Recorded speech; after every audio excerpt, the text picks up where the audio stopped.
Hello everyone, my name is Alicia Jackson, licensed professional counselor, and welcome to my channel. I'm also an internal family systems therapist, and today we're going to talk about why do people stress, or why do I hear such a push about vulnerability? Like, what's the big fuss? Why is vulnerability so important? Why do we need it? And why is it just like a buzzword we keep hearing over and over again? Well, vulnerability, we'll talk about what it is, and we'll talk about why it's so important, especially through the lens of internal family systems. So, if you're new to the channel, welcome. If you're returning, be sure to like the video and, of course, subscribe to the channel. Now let's start. So, what is vulnerability? Vulnerability is being put in a state where you can be potentially harmed, or be in a state where you can feel unsafe, where you may be at risk of being attacked or hurt, right? And so, even as I'm saying this, there may be parts of you that says, okay, Alicia, see my point? You're putting yourself at risk of being hurt. Why would we do this? Why would I do that? Right?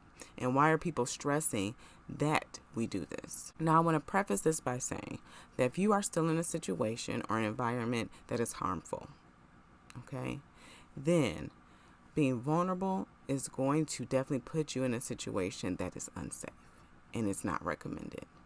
This is coming from a space where you are in a safe environment, okay?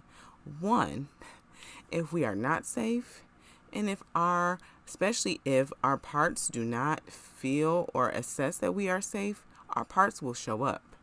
Our parts will show up. If we had an intention maybe to communicate some of our softer emotions and be vulnerable about how someone made us feel, but if our system is telling us we're not safe, then we may show up with anger instead. Or we may be silent instead because we don't feel safe enough to communicate, to voice our concerns because of the environment or because of the person that we're engaging with. So that is something to take note of, okay? Our parts are going to show up. They are faithful warriors looking out for us. And so even though there may be a part of us that says we trust this person, they're a safe person, but a part of us may have a big question about that, our parts are going to show up in a way to protect us, okay? Especially if there have been previous situations with the person or in a similar environment, our parts are going to show up to protect us, okay?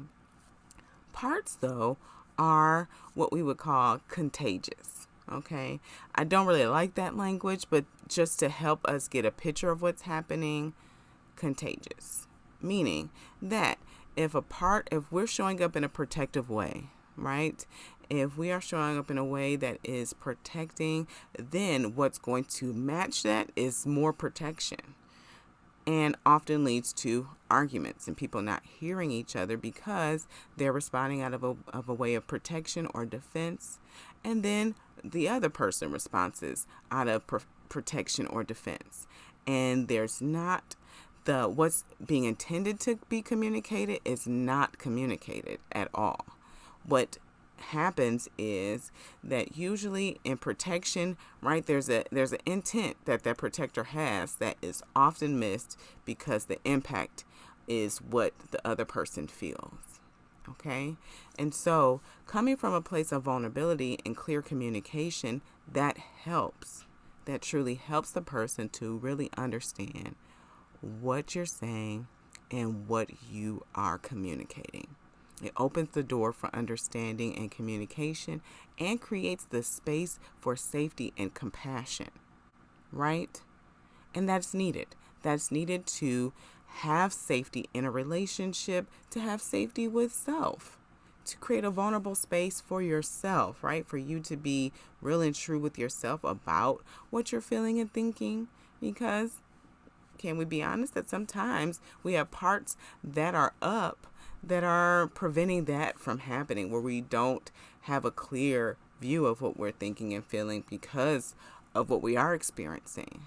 And so the more that we engage with our parts, the more that we build that relationship, the more that we feel safe and have a vulnerable space with our parts and with ourselves, and also feel safer to have and be vulnerable with other people. with other people, because it's very important. And again, I have to preface this by saying that if the situation is not safe and if the person is not safe, then our protectors are going to show up. And that gives us a note. That's something else for us to continue to attend to and learn about as we are mindfully paying attention to ourselves and our protectors. But vulnerability creates space for our parts of us, especially the parts of us that are holding pain, that are holding the past experiences that we've had to go through, and carrying really big feelings like missing someone, or sadness, or being scared or frightened or terrified. These are really big feelings, and we have parts that really try to protect us from making space to be vulnerable with the parts of us that are holding those really big feelings. And so creating that space in ourselves will then help us to open up and allow other people to be vulnerable with us. That way that it doesn't feel like an attack. It doesn't feel like someone is attacking us if they're vulnerable and share their truth with us. We can then have space to hear what someone else is saying when they're being vulnerable with us, right? Once we create that space. But we need to create that space inside of ourselves first to be able to create that space for someone else. If we believe that someone's truth about us is saying something negative, or that means that something is a character flaw that we have, our protector is going to come up to defend us, right? So we often hear this a lot when children, maybe adult children, are telling their parents about their experience of them.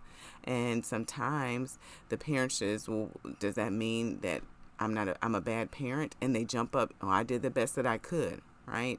Instead of creating space to hear their child and realize that, yes, they did the best that they could. And at the same time, this hurtful thing happened, especially for partners. And I'm going to add some context to this conversation, right? Because this is in a healthy relationship, okay? A healthy relationship where there is not intentional harm, whether it's emotional or physical harm being done, right? This is just a healthy relationship, two people trying to connect with each other and mean each other well, right? They are usually working very hard for the other person, working hard to protect them, working hard to be their best self for them.